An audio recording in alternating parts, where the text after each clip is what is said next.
Baik, kita mulai. Terlihat full screen ya? Ya, Pak. Oke. Jadi hari ini kita akan bahas bareng-bareng. Saya akan sharing terkait sama halal food production untuk yang animal based product. Untuk yang animal based product ini memang akan dibahas beberapa kali ya. Jadi mudah-mudahan teman-teman nggak bosen ya. Yang pertama nanti teman-teman akan belajar prinsip bagaimana memproduksi makanan yang halal untuk animal based product, jadi yang dari binatang yang halal ya. Kemudian critical control point-nya ada di mana saja ya. Nah, tentu saja hukum dalam Al-Qur'an dan hadis kita sudah pelajari di pertemuan-pertemuan sebelumnya. Ini Allah berfirman dalam surat Al-Baqarah ayat 172, 173, kemudian surat Al-Maidah ayat 3. Ya, ini mengharamkan bagimu bangkai, darah, daging babi, dan binatang yang ketika disembelih disebut nama selain Allah. Ya, jadi kalau binatang yang halal tapi tidak disebut nama selain Allah, maka ini menjadi haram. Ya, kemudian surat Al-Maidah ayat 3 ini diharamkan memakan bangkai, darah, daging babi, kemudian daging hewan yang disembelih atas nama selain Allah, ya, hewan yang tercekik, yang dipukul, yang jatuh, yang ditanduk, dan yang diterkam binatang buas, kecuali yang sempat kamu sembelihnya, dan diharamkan bagimu yang disembelih untuk berhala. Jadi eh, nggak boleh yang apa namanya matinya by accident ya. Binatangnya memang harus disembelih secara syar'i. Dan kalaupun disembelih bukan untuk berhala atau persembahan. Ya, jadi harus memang untuk diniatkan memang untuk dikonsumsi. Ya, kemudian daging yang menurut hadis Rasulullah SAW bersabda, daging yang dipotong dari binatang dalam keadaan hidup maka potongan itu adalah bangkai. Nah, jadi eh, mesti disembelih sampai meninggal baru boleh diambil dagingnya, ya maksudnya. Jadi bukan begitu dia hidup diambil sedikit nih kakinya, tapi dia masih hidup gitu. Nah itu dianggap sebagai bangkai dan itu adalah haram. Ya, clear ya kalau dari situ harusnya. Nah ini juga sudah disampaikan di pertemuan sebelumnya ya. Jadi titik kritis bahan hewani ini kita lihat untuk susu, telur dan ikan ini ada pengolahan atau tidak ya. Kalau raw ya susu yang raw, kemudian telur yang raw, ikan yang raw gitu ya, tidak ada pengolahan di situ maka dia halal, tidak kritis ya. Tapi kalau ada pengolahan maka biasanya bahan penambahnya dan lain sebagainya itu yang menjadi titik kritis. Misalnya telur jadi powder atau susu jadi powder gitu ya, itu ada pengolahan maka di situ mesti dilihat apakah ada zat penambah yang memang terkontaminasi oleh barang yang haram.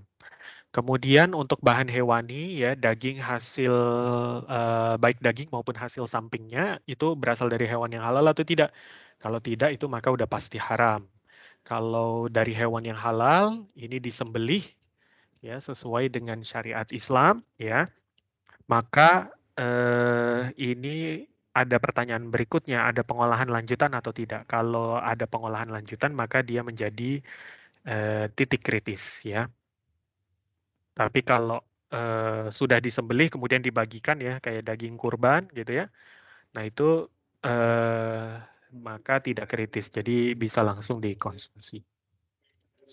Nah, bahan turunan hewani ini halal dan suci ya jika berasal dari tiga hal ya. Jadi yang pertama disembelih sesuai dengan syariat Islam ya tentu saja. Kemudian yang kedua dia bukan darah ya. Jadi sekali lagi darah itu meskipun berasal dari hewan yang halal maka dia tetap haram ya.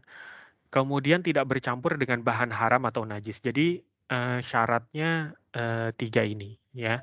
Kalau tidak apa namanya tidak ada ini,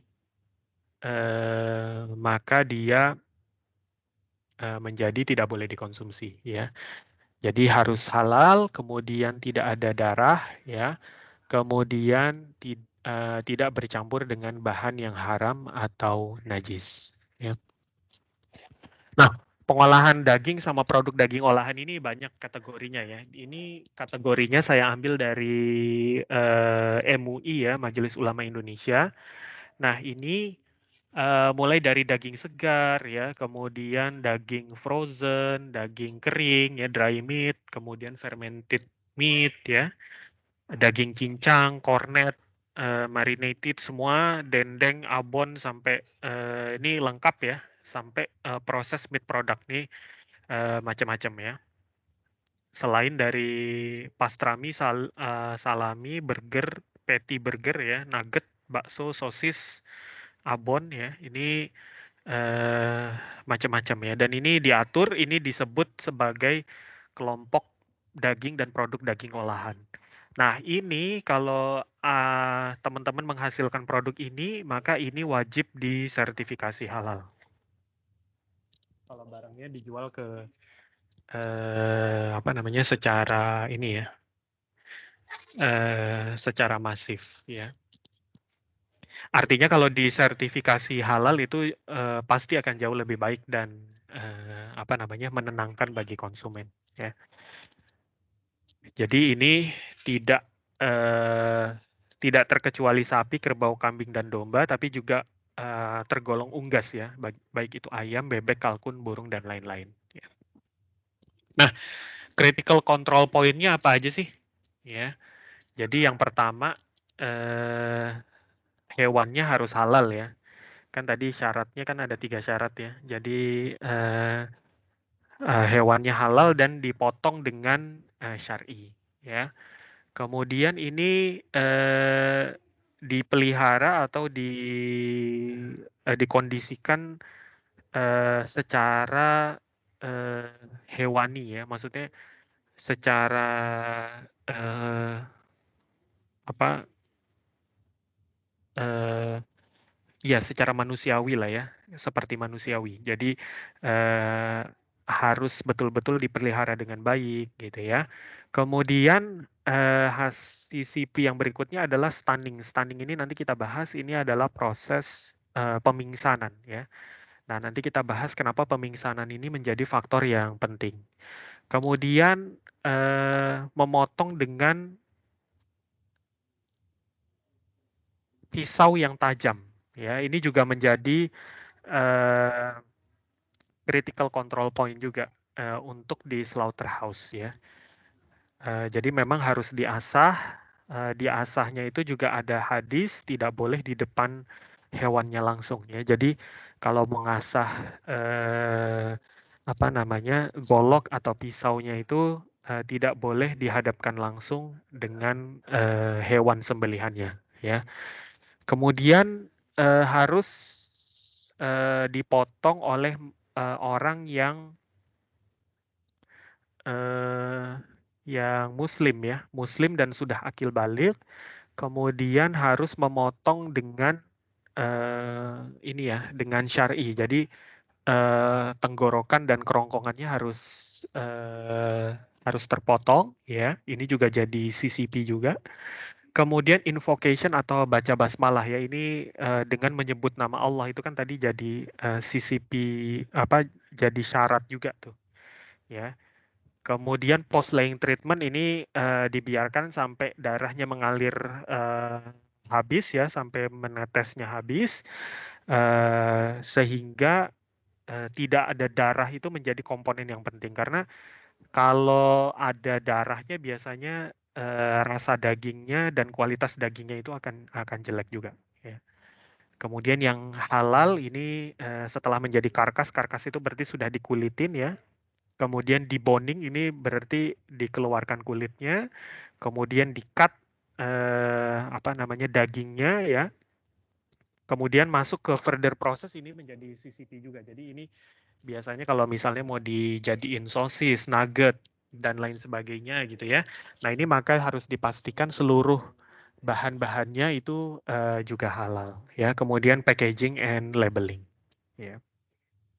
Oke, sampai sini clear ya. Kita masuk ke halal animalnya ya. Jadi halal animalnya itu seperti yang teman-teman bisa lihat ini sapi, kambing, domba, unggas ya, kerbau, rusa, unta ini termasuk yang halal. Unggas tentu saja bebek, burung tertentu ya, yang memang makanannya biji-bijian ya. Kemudian ayam gitu ya. Jadi ini kita sebut sebagai halal ya. Eh, Hewan yang halal untuk disembelih ya. Kemudian kita masuk ke stunning nih teman-teman ya. Jadi stunning ini memang kegunaannya adalah mempermudah robohnya hewan. Jadi supaya lebih mudah dikendalikan hewannya. Kemudian dia juga meringankan rasa sakit hewan waktu disembelih ya, karena agak sedikit pingsan, jadi tidak begitu sakit. Kemudian mempercepat waktu proses penyembelihan dan meningkatkan keamanan penyembelihan karena terbayang ya misalnya menyembelih sapi sebesar ini uh, butuh manpower yang tidak sedikit itu ya. Malah kalau di kurban itu kan, wah itu chaos banget tuh kalau sapinya lari kemana-mana karena susah dikendalikan ya. Maka dibolehkan cara pembiusan. Nah, yang dibolehkan itu biasanya proses mechanical ya dengan captive bolt pistol ini kita sebutnya. Nah, seperti ini nih gambar yang digambar ini adalah captive bolt pistol nih, salah satu jenisnya. Kemudian yang chemical ini pakai gas CO2. Nah, untuk metode ini tidak direkomendasikan ya oleh MUI. Kemudian electrical ini mengalirkan listrik. Nah, kalau electrical ini biasanya untuk hewan yang lebih kecil. Jadi seperti unggas gitu ya, ayam, bebek itu boleh menggunakan electrical ya. Tapi kalau electrical untuk sapi, kambing, domba itu biasanya resikonya terlalu tinggi karena voltase yang digunakan itu pasti akan jauh lebih besar dibandingkan dengan yang digunakan untuk unggas. Nah, biasanya, nah fatwa ulama MUI ini membolehkan dengan syarat ya. Syaratnya apa saja? Jadi yang pertama adalah hewan pingsan sementara ya. Jadi nggak boleh dia mati atau cedera permanen. Jadi nggak boleh meninggal, nggak boleh cedera permanen ya. Itu dibuktikan nanti bisa diverifikasi ya, denyut nadinya masih ada dan lain sebagainya, itu nanti bisa diaudit sama Majelis Ulama Indonesia. Kemudian bertujuannya hanya untuk mempermudah penyembelihan dan bukan untuk menyiksa hewan ya. Jadi ini sebagai bentuk dari ihsan atau kebaikan saat menyembelih. Kemudian peralatan stunning ini harus mewujudkan poin di atas dan tidak boleh digunakan bergantian antara hewan yang halal maupun tidak halal. Jadi kalau dalam satu slaughterhouse itu ada hewan yang halal maupun yang tidak halal, maka proses penyembelihannya harus dedicated masing-masing, nggak boleh dicampur. Ya. Kemudian penetapan penggunaan pemilihan jenis dan teknis ini harus di bawah pengawasan ahli yang menjamin terwujudnya poin yang di atas tadi. Jadi dan ini nanti akan di-assess sama Majelis Ulama Indonesia. Ya. Nah kita coba lihat videonya ya teman-teman. Kita coba lihat. Oke. Stunning ya. Oke. Sudah terlihat teman-teman? Sudah, Pak. Sudah, Pak.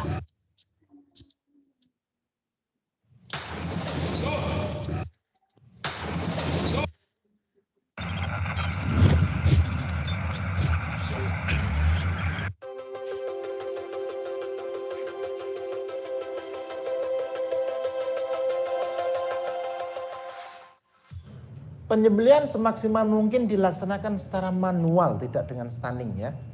Tapi tanpa didahului dengan stunning, pemingsanan dan semacamnya. Nah, stunning, pemingsanan untuk mempermudah proses penyembelihan hewan hukumnya boleh. Nah, kita maksudnya hukumnya boleh dengan syarat. Stunning hanya menyebabkan hewan pingsan sementara. tidak menyebabkan kematian serta tidak menyebabkan cedera permanen. Ya. Jadi kalau dia itu di stunning tapi dia mati dulu, itu tidak boleh. Oleh karena itu kalau dalam konteks sapi menjadi penting kalau misalnya stunningnya dengan captive bolt itu, maka Ustaz, dengan captive bolt itu tekanannya harus diukur, gitu. Misalnya kan karena ada tekanan sekian itu untuk sapi yang dia itu bobotnya sekian ton, gitu, sekian ratus kilo. Nah, kalau dia tekanannya itu untuk sapi kurus ternyata dipakai untuk sapi besar, nggak ngaruh, didak begitu dia masih geleng-geleng aja, masih sehat, dia nggak ngaruh. Sebaliknya kalau dia tekanan untuk sapi gede dipakai sapi yang kecil kurus, dak langsung mati dia. Gitu. Makanya harus pas tekanannya. Nah, oleh karena itu harus harus dipastikan dia tidak menyebabkan kematian dalam hal stunning. Itu yang pertama. Yang kedua, tidak ada cedera permanen di situ. Kalau ada cedera permanen itu bagian dari ta'dzib. Ta'dzib itu menyiksa binatang sebelum dilakukan penyembelihan. Masuknya ke situ, jadi tidak dibolehkan. Pertujuan untuk mempermudah penyembelihan kita sebutkan tadi, ya, ini untuk mempermudah penyembelihan. Pelaksanaannya sebagai bentuk ihsan, bukan untuk menyiksa hewan, ya. Kita sebut alasannya itu memang ada dua alasan, ada dua penelitian. Jadi teman-teman dari LBPOM bisa mengkonfirmasi ini.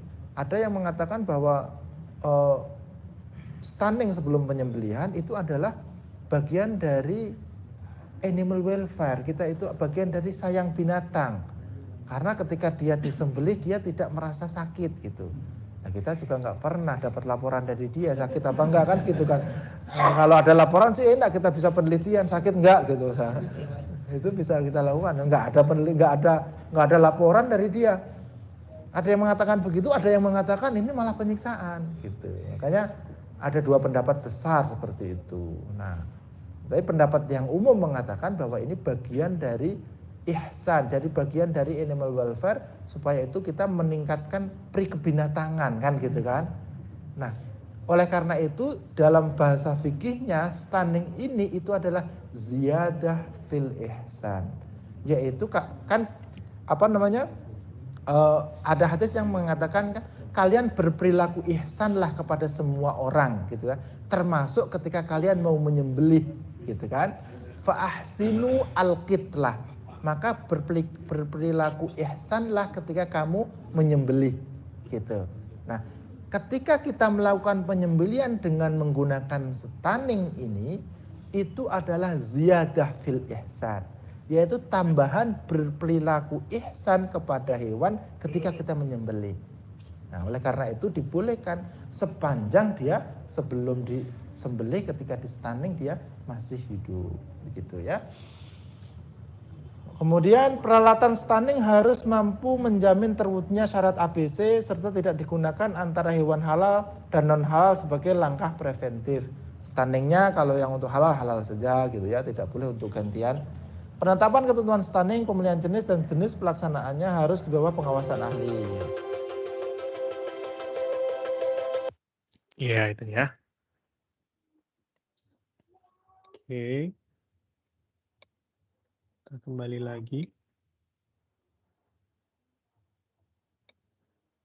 Oke. Nah, itu tadi stunning ya.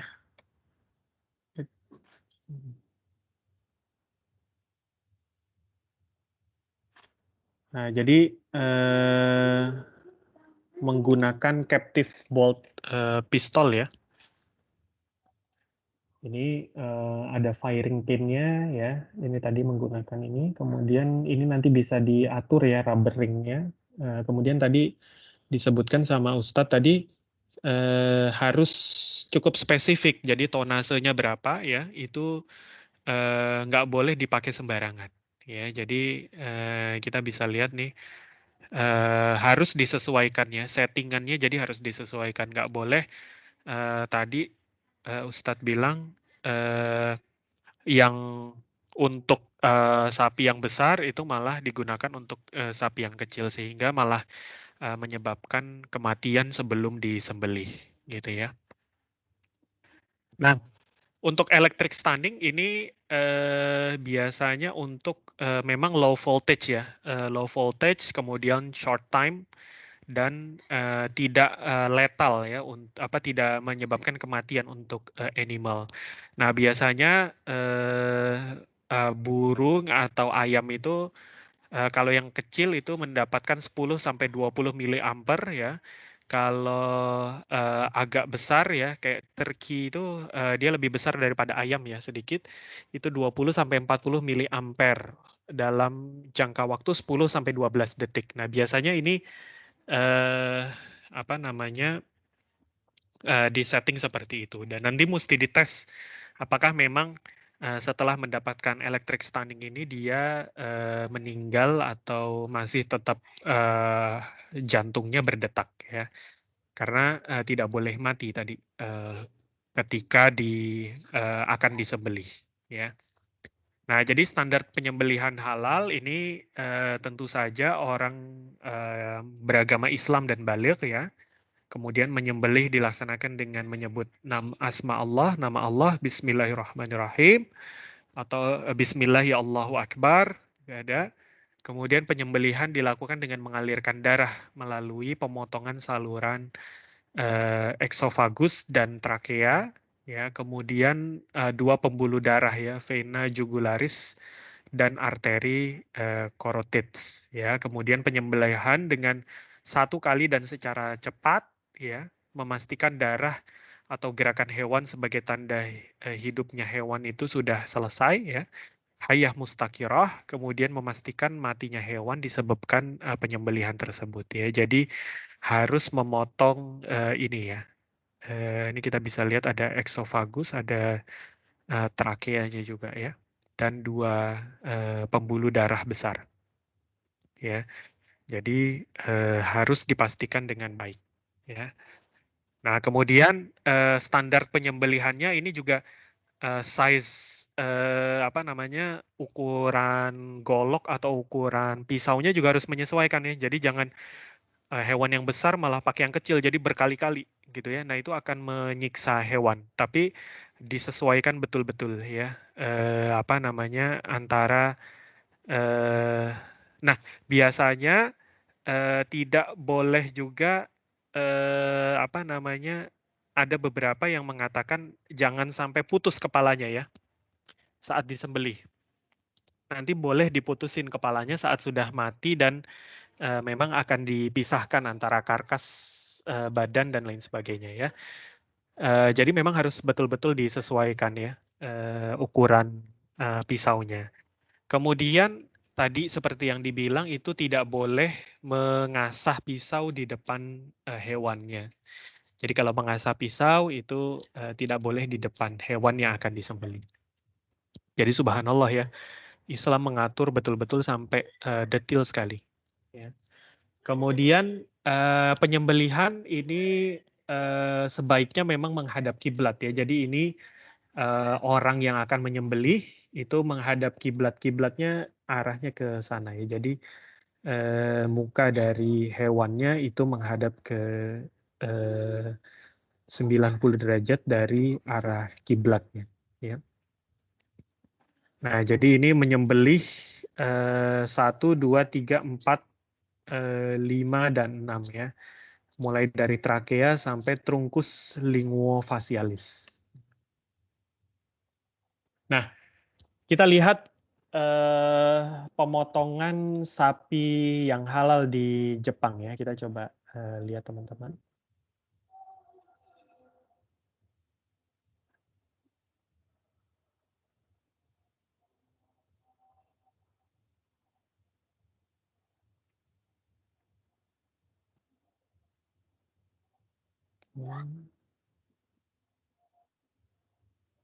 Sudah terlihat ya. Kita coba lihat.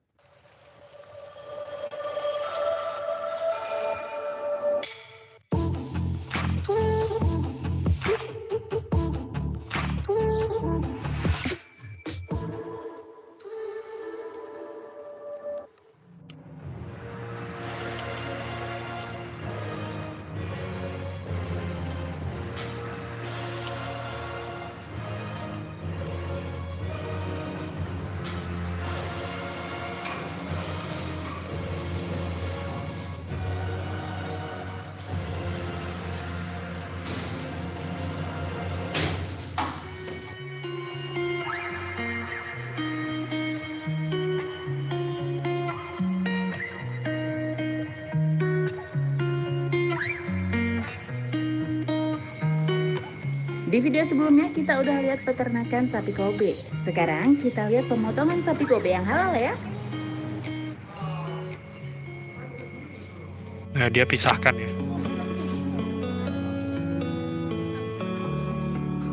Salah satunya Sanda Sokuniku Kosa, termasuk salah satu rumah pemotongan yang cukup besar di wilayah Kobe. Rumah pemotongan hewan halal ini ada sejak 2016.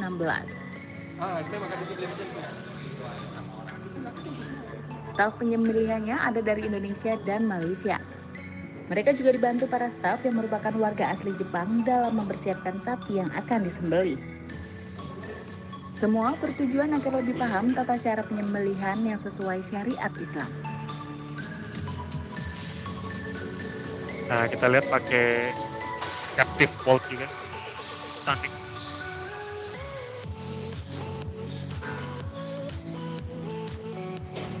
Proses penyembelihan di sini sudah memiliki sertifikasi dari Majelis Ulama Indonesia. Sertifikasi ini menjadi jaminan proses yang dilakukan sudah benar dan sesuai syariat Islam. Jadi, umat muslim pun bisa menikmati daging Kobe tanpa harus merasa khawatir. Pemerintah Hyogo ingin agar muslim di seluruh dunia bisa mencicipi daging Kobe premium ini. Semoga video ini memberi informasi yang bermanfaat ya. Have a good day everyone.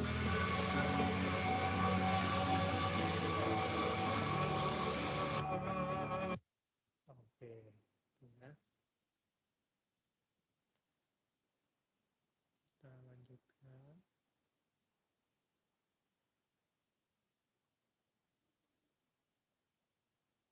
Oke.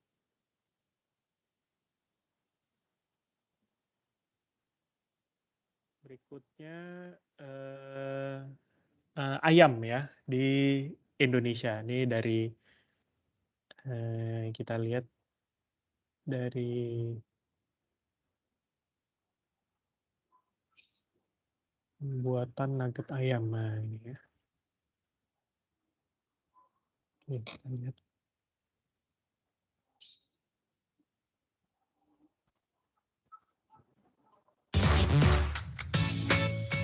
Sumber protein hewani favorit Unyil, ya daging ayam ini. Murah, enak, dan gampang didapat. Gak cuma Unyil aja sih, saking sukanya orang Indonesia sama daging ayam. Produksi ayam potong di Indonesia meningkat terus setiap tahunnya loh. Industri ayam pun terus membaik secara kualitas ataupun kuantitas. Seperti tempat pengolahan daging ayam di Jawa Timur ini nih. Gak ada lagi deh kesan jorok dan kumuh gara-gara mengolah daging ayam. Sebaliknya, daging ayam di sini diolah dengan cara canggih dan dijamin halal. Yuk kita kemon.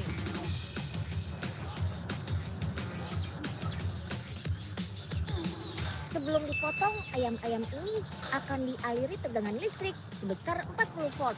Tujuannya agar ayam-ayam pingsan dan tidak merasakan sakit ketika dipotong. Tenang saja, ayam yang dihasilkan dari pabrik Jombang ini sangat memperhatikan faktor halal kok. Makanya semua proses produksi pun sesuai dengan ajaran agama. Sekarang ayam-ayam akan melalui tangki perebusan. Perendaman di air bersuhu 60 derajat Celcius selama 1 menit ini akan membantu proses pencabutan bulu. Oh iya, suhu air nggak boleh terlalu panas ya, nanti kulit ayamnya malah rusak. Oke deh, sekarang saatnya pencabutan bulu. Wah, mesinnya canggih ya. Cuma butuh waktu kurang dari 1 menit saja nih untuk mencabut bulu ayamnya. Wih, cepet banget. Untuk memastikan kulit ayam benar-benar bebas bulu, ada pengecekan juga secara manual untuk membersihkan bulu yang masih tersisa. Selanjutnya, kita masuk proses pemotongan ceker dan kepala ayam. Dalam 1 hari 200 ton ayam bisa diproses di pabrik ini loh. Wih, banyak banget. Oh iya, selain kaki ayam dan kepala, jangan lupa bersihkan juga organ dalam ayamnya. Kalau mesin ini namanya screw sealer. Mesin sepanjang 16 meter ini memiliki 2 fungsi. Pertama, untuk membersihkan sisa darah yang masih menempel pada ayam. Yang kedua, untuk menghambat pertumbuhan bakteri pada daging ayam. Caranya dengan direndam air bersuhu 3 derajat Celcius. Wah, dingin banget tuh airnya. Habis bersih dimandiin, daging ayamnya akan disortir nih berdasarkan berat tubuhnya. Rata-rata ayam yang diproses di pabrik ini sih punya berat badan rata-rata 1,5 sampai 1,7 kg. Untuk produk daging ayam utuh sudah bisa mulai di packing nih. Tuh lihat, lucu ya cara bungkusnya. Oke, itu tadi kita lihat berapa volt tadi? 40 volt ya. 40 kemudian kita lanjutkan ya. Ini tadi kalau yang full, Nah, ayam kalau full ya. produk daging ayam boneless alias tanpa tulang masih harus melalui beberapa proses lagi nih. Pertama, ayam utuh akan dipotong menjadi beberapa bagian. Biasanya terdiri dari 2 potong paha dan 1 potong dada. Kalau sudah, proses cabut tulangnya bisa dimulai deh. Wih, motongnya cepat-cepat banget ya. Di pabrik yang berdiri tahun 1998 ini, lebih dari 100 ekor ayam bisa diproses hanya dalam waktu 1 menit. Mantap!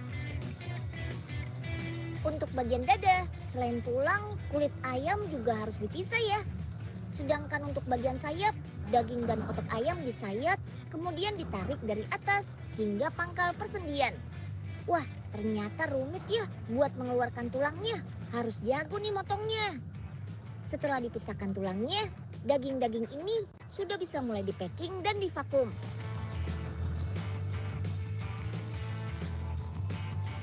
Sebelum dipasarkan ke seluruh Indonesia, daging-daging ini harus dibekukan selama 12 jam dengan suhu minus 35 derajat Celcius supaya tahan lama. Karena sudah nggak bertulang, menyantap ayam boneless nggak pakai ribet deh. Bahkan bisa kita bikin jadi berbagai jenis makanan. Kayak sandwich isi daging ayam ini. Ya, itu ya. Kita lanjut. Oke.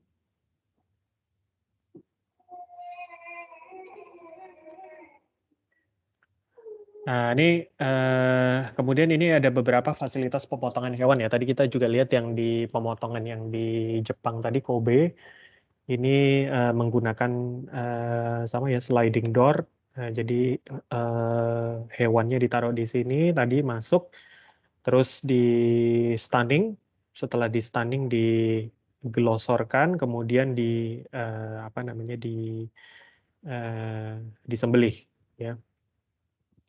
Nah, kita coba lihat ini proses penyembelihannya ya.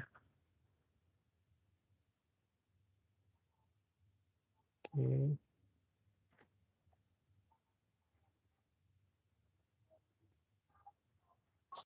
Hmm.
Ini cepat sekali ya, ini udah modern sekali nih fasilitas.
Ini dia olah semua ya.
Oke, itu ya. Itu salah satu contoh yang bagus nih. Oke, kita kembali lagi ke slide. Oke. Nah, bagaimana dengan rumah potong hewan luar negeri ya? Jadi tadi contohnya misalnya yang di sapi Kobe gitu ya, daging Kobe halal gitu ya. Maka ini wajib dilakukan audit oleh LPPOM MUI dan Komisi Fatwa pada awal sertifikasi dan dilakukan audit pemantauan atau surveillance setiap 3 tahun. Jadi nggak bisa cuma sekali datang gitu ya. Kemudian ini nanti masuk dalam list of MUI Halal Approved Establishment Slaughterhouse ya. Dan ini menjadi prasyarat untuk RPH yang nanti produknya akan dipasarkan di Indonesia. Nah, ini harus didukung sama sertifikat halal, kemudian dokumen pengapalan, kesehatan, dan lain sebagainya ya. Kemudian sertifikat halal ini cocok dengan dokumen-dokumen yang lain. Kemudian memiliki lot number, plan number, ya, date of slaughtering, dan lain-lain yang sesuai. Kemudian dokumennya sesuai dengan kemasan atau label. Nah, list of approved foreign halal certification bodies itu ada di attachment ya. Nanti teman-teman bisa lihat. Kita coba lihat di sini, kelihatan ya. Nanti teman-teman bisa buka sendiri juga. Ini saya sedang buka. Nah, ini update ya. Nanti dia akan update tiap jika ada yang baru ya. Nah, jadi teman-teman misalnya nih ya, di Asia nih ada Majelis Islam Singapura ya. Ini yang slaughteringnya dia oke, raw materialnya oke, flavornya oke. Nah, ini ada yang hanya maksudnya sertifikat halalnya hanya slaughtering aja. Ini ada nih ya. Ada juga yang tidak ada. Jadi misalnya Japan Muslim Association ya. Ini dia tidak diperbolehkan slaughtering nih. Nah, kalau tidak boleh berarti MUI wajib ngelihat datang ke sana ya. Tapi kalau untuk raw material sama flavor dia diakui ya. Contoh Taiwan ini slaughtering dan lain sebagainya ya. Ini lengkap, nanti teman-teman bisa cek ya. Ini dari Denmark, kemudian dari Eropa ya, Switzerland, ini ada Turki ya, Amerika ya. Ini komplit semua, Ivanka dan lain sebagainya ya. Sampai ke Afrika Selatan ini komplit semuanya. Nanti teman-teman bisa cek. Nah, kemudian, nah bagaimana dengan tadi bonding room sama cold storage ya? Nah ini dedicated facility ya, jadi nggak boleh dicampur antara yang halal dengan yang non halal. Jadi tadi setelah dibonding dan lain sebagainya itu sebenarnya masih ada titik kritisnya. Titik kritisnya adalah tidak boleh dicampur antara yang halal dengan yang non halal. Ya, jadi wajib terpisah. Ya. Nah, bagaimana dengan further process meat? Nah, ini contohnya CCP-nya hampir ada di semua step ya, karena memang step-nya itu banyak sekali titik kritisnya. Jadi meat source-nya itu harus halal ya.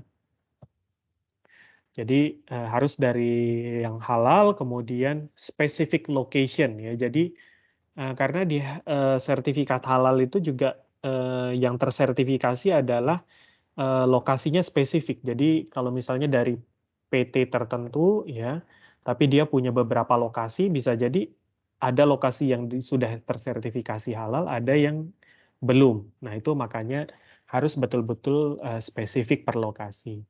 Kemudian hati-hati dengan syubhat ingredient ya. Contohnya kemarin kita bahas ada gelatin, ada lard, ya, ada pork extract, natural flavor, ya, bacon flavor dan lain sebagainya. Ya, jadi meat source dan non ingredient selain meat itu juga jadi critical control point. Kemudian clean process ini tadi proses pembersihannya juga harus betul-betul diperhatikan, harus halal ya, dari yang halal. Kemudian forming, filling dan casing ini juga halal, harus dari sumber yang halal ya.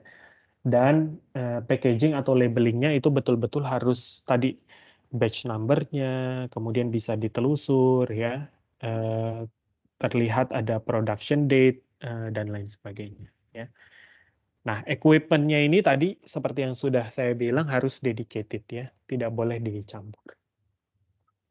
Kemudian casing. Nah, casing-nya ini adalah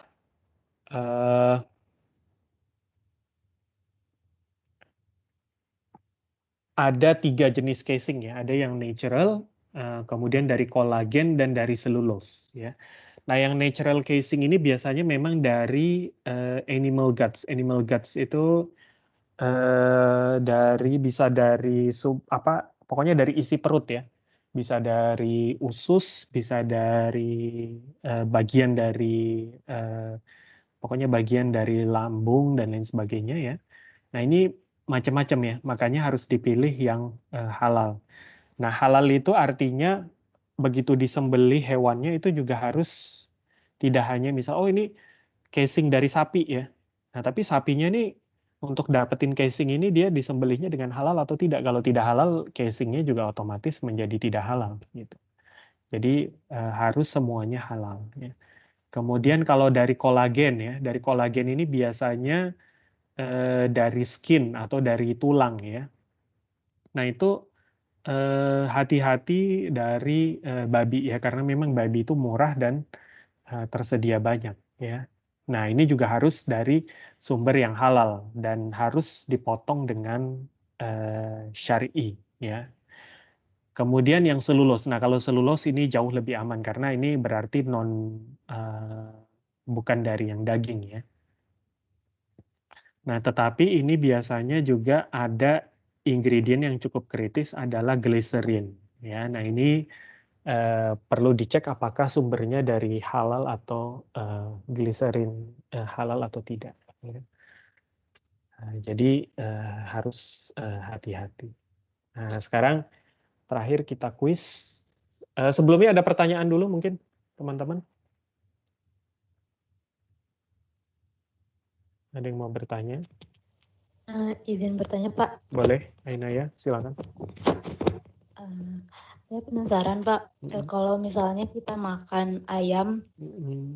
yang udah ready to eat, misalnya ayam goreng gitu ya, Mm-mm. terus pas dibelah itu masih dagingnya itu merah kayak ada darahnya gitu Pak. Mm-mm. Itu hukumnya gimana ya Pak? Ayam kan halal, tapi darah itu haram. Oh, ini kalau karena masaknya nggak mateng ya sebenarnya ya. Jadi sebenarnya kalau masaknya nggak mateng sebenarnya bukan ceritanya bukan halal dan tidak lagi, tapi lebih ke food safety. Artinya Kalau makanannya nggak dimasak dengan sempurna, maka dikhawatirkan mikrobanya itu bisa masuk ke tubuh kita dan jadi bahaya ya. Makanya kalau teman-teman suka lihat MasterChef dan lain sebagainya, itu yang dicek biasanya dagingnya masih mentah atau enggak gitu ya. Karena harusnya memang kalau tidak matang itu nanti bisa membahayakan konsumen. Jadi kalau memang sumbernya dari hewan yang halal, disembelih dengan halal, itu sebenarnya sudah tidak perlu takut haram gitu ya. Itu just proses memasaknya saja gitu.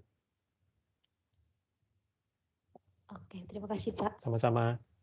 Ada lagi mungkin yang mau bertanya? Silahkan. Pak, saya izin tanya.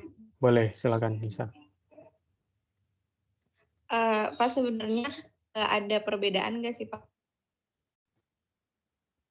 dari kualitas daging yang dipotong secara syar'i sama yang enggak gitu Pak? Kasih. Ya, bisa jadi secara kasat mata atau secara sensori gitu ya, itu memang tidak berbeda jauh ya. Contohnya mungkin misalnya kalau steak yang halal dengan steak yang tidak halal itu bisa jadi ya kita tidak bisa membedakan tuh sensorinya gitu ya. Cuma yang bisa dipastikan adalah mengapa yang halal itu lebih baik ya. Karena yang halal itu betul-betul dia mengeluarkan semua darah yang ada di daging, otot dan lain sebagainya itu betul-betul keluar dengan sempurna sehingga kualitasnya dianggap lebih baik gitu. Nanti saya perlu teliti lebih jauh terkait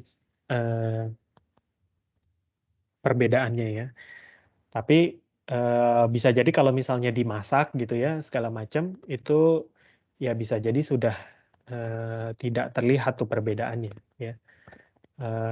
Cuma memang untuk yang daging yang halal itu dianggap memang lebih baik karena darahnya tadi itu sudah keluar semuanya gitu ya, sudah sehingga darah yang ada di daging itu jadi sangat jauh lebih sedikit dibandingkan yang cara yang tidak halal gitu ya.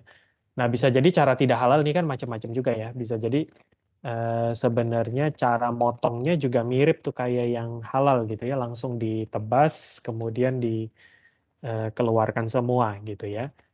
Nah, yang membedakan misalnya dengan yang mungkin akan signifikan bedanya adalah misalnya kalau matinya tuh mati tidak dengan cara disembelih, misalnya dengan cara ya udah dimatiin aja misalnya dipukul, darahnya nggak ada yang keluar dari badannya, nah itu bisa jadi akan signifikan beda tuh sensori dagingnya.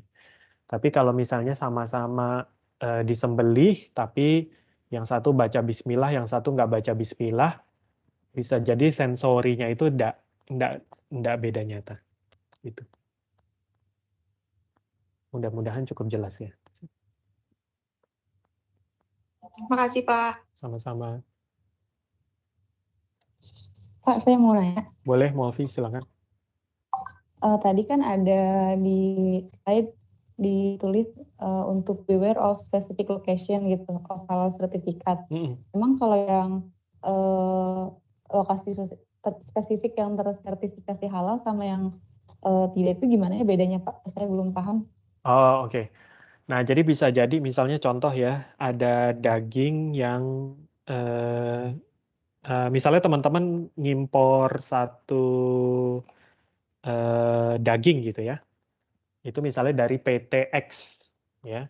Nah, PTX ini dia mengambil dagingnya source-nya dari katakanlah misalnya ada yang dari Amerika dan dari Brazil gitu misalnya ya.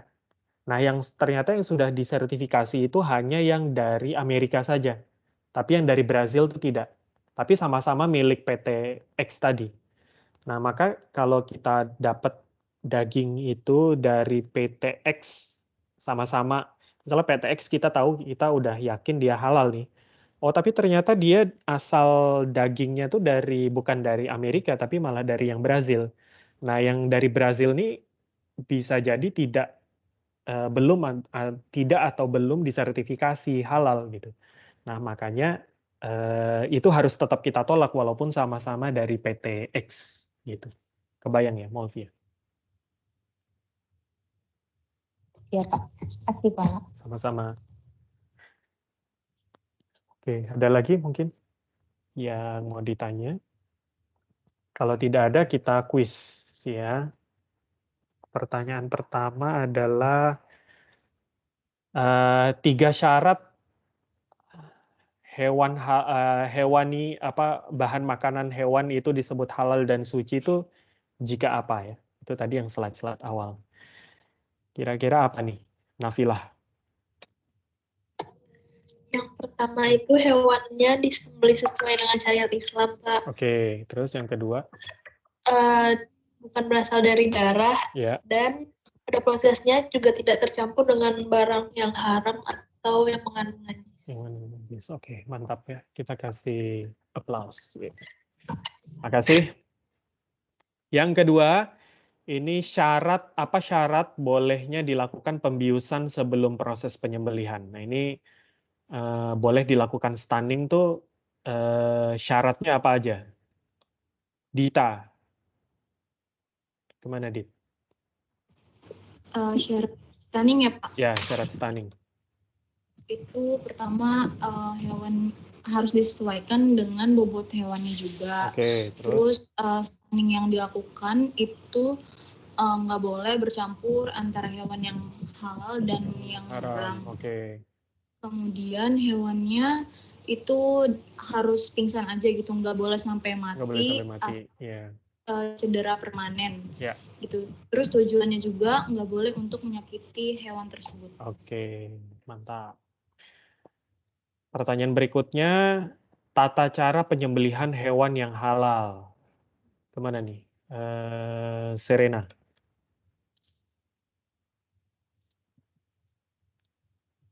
Iya Pak, halo. Ya, gimana? Tata cara penyembelihan.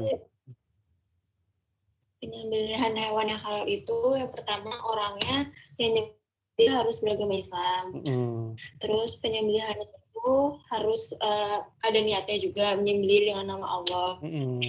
Terus dilakukan dengan mengalirkan darahnya melalui pemotongan saluran makanan, tenggorokan, sama 2 pembuluh darah. Dan sekali potong gitu harus dengan pisau yang tajam. Terus memastikan aliran darahnya itu ada aliran darah, jadi hewannya itu langsung meninggal, langsung mati. Jadi darahnya harus mengalir. Oke. Sip, terima kasih Serena. Kita beri applause, terima kasih ya. Kemudian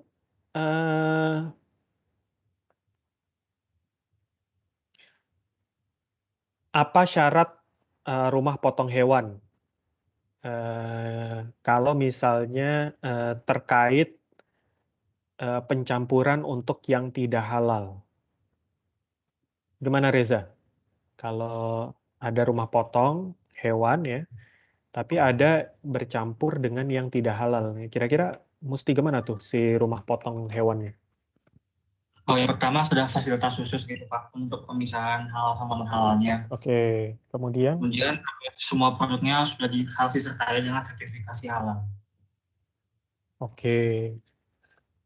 Terus apa lagi kira-kira? Kalau rumah potong hewan tuh tadi dedicated ya, berarti harus nggak boleh dicampur ya itu semua ya, termasuk fasilitas, peralatan, kemudian orang yang menyembelih dan lain sebagainya, termasuk pengolahan berikutnya itu juga mesti dedicated ya. Baik, terima kasih Reza. Kita beri applause.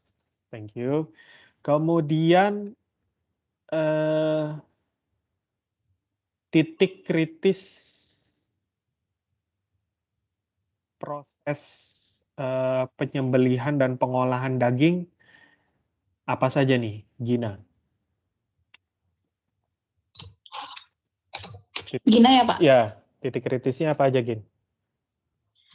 Titik kritisnya tadi tuh pengecekan pertama itu hewannya yang disembelih emang harus hewan yang halal. Ya. Kemudian jika ada cara pemingsanannya itu juga salah satu titik kritis, jadi harus diperhatikan dari segi kayak tadi misalnya kalau secara mekanikal harus sesuai dengan ukuran hewan sembelihannya tersebut, atau jika secara voltase harus sesuai juga. Kemudian penggunaan ini pisaunya juga harus tajam, dan juga pengasahan pisau jangan di depan binatang yang akan disembelih. Selanjutnya orang yang menyembelih harus sudah akil balik dan muslim. Disembelih dengan mengucapkan bismillah. Udah itu sih kalau pemotongan, Pak. Oke, kalau yang pengolahan? Kalau yang pengolahan itu, dia pertama meat source, berarti sumbernya itu harus dari raw material yang halal. Kemudian harus dipastikan juga cleaning prosesnya. Lalu ingredient tambahannya seperti misalkan kalau ada pengolahan pembuatan sosis itu kayak casingnya juga harus diperhatikan sumbernya dari yang halal, dan bahan-bahannya seperti bumbu, flavor dan lain-lainnya juga harus berasal dari yang halal. Lalu packaging misalkan penamaan atau kayak expired date dan lain-lainnya juga harus lengkap dan juga sesuai agar aman dan tetap halal. Baik, terima kasih Gina, kita beri aplaus. Terima kasih. Baik, apa ada pertanyaan lagi dari teman-teman? Saya sudah selesai nih. Mungkin nanti kalau misalnya memang ada pertanyaan lebih lanjut, nanti bisa boleh WA saya langsung ya. Kemudian kalau mau konsul terkait sama mata kuliah ini juga boleh. Misalnya teman-teman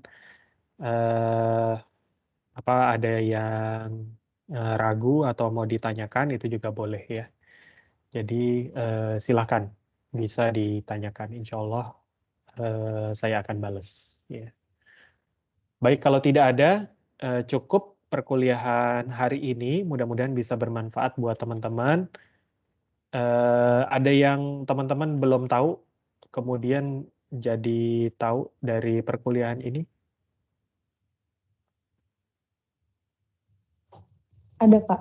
Ada ya, mudah-mudahan ya. Jadi mudah-mudahan bisa ya makin mempertambah ilmu, dan dengan kita tahu maka tanggung jawab kita sebagai terutama buat yang muslim ya menjadi semakin bertambah ya. Karena tahu jadi nggak boleh ignorance ya. Jadi kalau kita sudah tahu ya jangan pura-pura nggak tahu ya, karena itu jadi nggak boleh tuh ya. Jadi kalau misalnya contoh yang sederhana, ini kemarin kejadian ya, kebetulan saya punya anak bayi mau kebetulan mau mulai MPASI ya, sudah 6 bulan mau mulai MPASI. Nah itu nyari keju ya di supermarket kan banyak banget ya, dan itu banyak yang import tuh. Nah dengan kita tahu, wah titik kritisnya banyak nih ya. Kalau misalnya dia nggak ada label halalnya, ya berarti memang ya harus ditinggalin ya. Cari yang memang sudah ada logo halalnya gitu ya. Dan kita mesti cek. Terus misalnya nanti teman-teman tahu dapat oleh-oleh gitu ya, atau misalnya jalan-jalan kemudian makan di restoran tertentu gitu ya. Nah, karena teman-teman udah tahu, maka nggak boleh ignorance ya. Yang lain ada yang makan tuh, ada yang jilbaban juga makan gitu misalnya ya. Nah itu nggak boleh ya, nggak boleh ignorance. Jadi teman-teman mesti cari tahu itu halal atau enggak, dan make sure barang yang teman-teman konsumsi itu halal atau enggak. Ya. Mudah-mudahan bisa bermanfaat. Terima kasih banyak. Kita tutup dengan baca hamdalah, alhamdulillahirrahmanirrahim. Terima kasih banyak teman-teman. Assalamualaikum warahmatullahi wabarakatuh. Terima kasih Pak. Terima kasih Pak. Sama. Terima kasih Pak. Ya. Ya Pak.